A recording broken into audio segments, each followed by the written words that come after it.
Hi, this is Srinivasa Tirunagari. In the last class, we discussed about databases and information needs and information systems. In this class, we will learn about SQL, a language to access databases.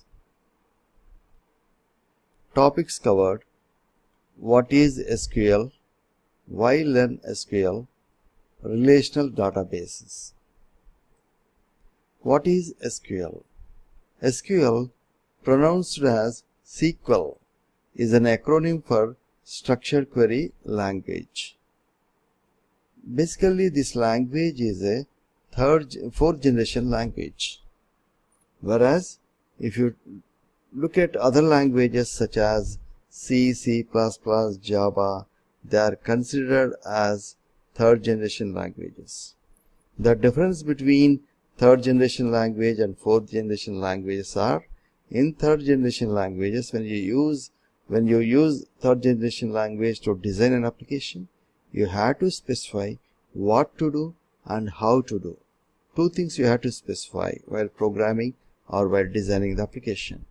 Whereas in the case of structured query language, which is a fourth generation language, you just have to mention what to do. That's it. How to do it is taken care by the database server. So SQL is a standardized language used to access and manipulate data. The history of SQL corresponds closely with the development of relational databases. The RDBMS, also known as Relational Database Management System concepts, first published in a paper by Dr. E.F. Codd at IBM in 1970. Why learn SQL? Today, SQL is accepted as the universal standard database access language. It is used to access the database and manipulate the data and process the data. Databases using the SQL language are entrusted with managing critical information affecting many aspects of our lives. Most applications developed today use a relational database. SQL is used by most commercial database applications. SQL knowledge will continue to be a fundamental skill because there is currently no mature and viable alternative language available in the market. Introduction to Databases Part 2. Before you begin to use SQL, you must know about data, database, and relational databases. You need to understand what is data, what is database, and what is relational databases. What is a database? A database is organized collection of data. You collect the data in a specific format and you store it in one place. That is known as database. A database management system is a software that allows creation of the data, retrieval of the data, manipulation of the data. So with the help of database management system software, we can do the following things. You can create the data, you can retrieve the data that is being stored in the database, and you can manipulate the data that is also stored in the database. Relational Database Management System. A relational database management system provides the functionality to create data, retrieve data, and manipulate data. This is done with the context of relational database theory and rules defined for relational databases by Professor E.F. Codd. E.F. Codd is a scientist, senior scientist in IBM Corporation, and he presented a paper on RDBMS during 1970s. These rules are called Codd's 12 rules. E.F. Codd postulated 12 rules, and these are known as Codd's rule or Codd's 12 rules. What is data? Data is all around you. You make use of it every day. Example, your hair may be brown. That is a data item. Your flight leaves from gate K01. That is also data. You try to get up in the morning at 6:30 a.m. That is also a data.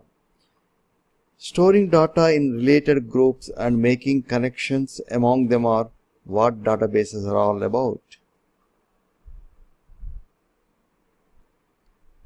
How is data organized?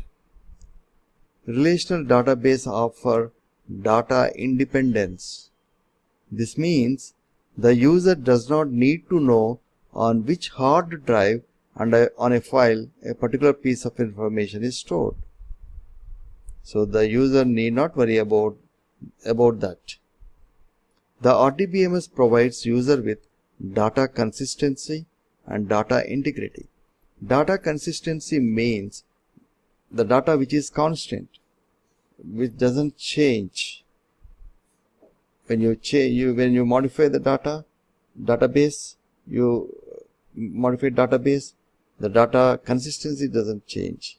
That means consistency means constant. At any given point of time, you get the accurate data and reliable data. So RDBMS provides data consistency. At any given point of time, you get accurate and reliable data. Data integrity. Data integrity means data is maintained in the form of relations, and you have accurate data and you have correct data. A relational database stores data in tables. Essentially, a two-dimensional matrix consists of columns and rows.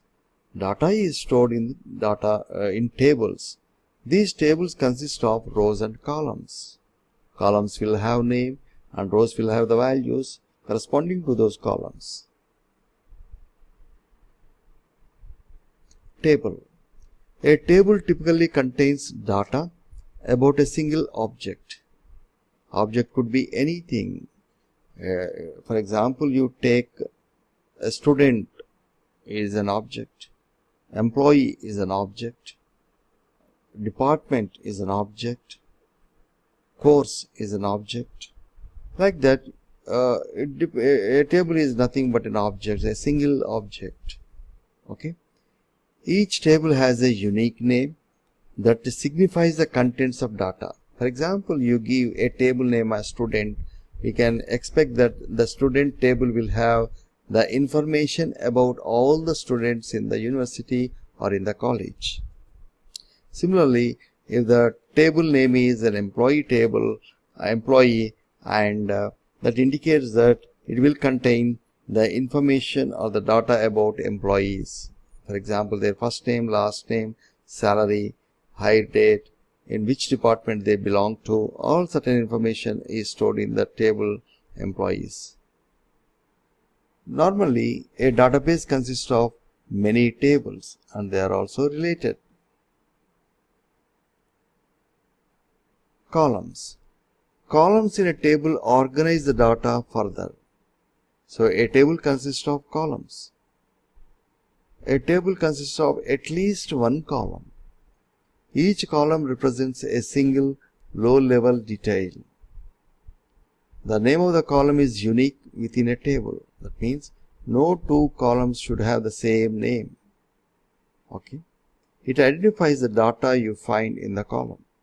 Basically, column identifies the data you place in the column. Rows. Each row usually represents one unique set of data within a table. For example, you take this picture. Here we have book ID is the column name, title is also column name, publisher is a column name, published date is also column name. This indicates that this table consists of information regarding books. Okay, so look at this arrow mark. These are the rows. This is the first row, and this is the second row, and this is the third row. You can have as many rows as possible. There is no limit on that. Only constraint is your memory. Memory is a constraint. Otherwise, you can have millions of rows or billions of rows in a table, depending upon the requirement. And you see this book ID is a column, title is also a column. So this arrow mark represents that is a column, and these are the values. Say the invisible force is the title of a book, and it is the name of the value in the title column. Okay. This is a table. You can call this table as a books. Thank you very much.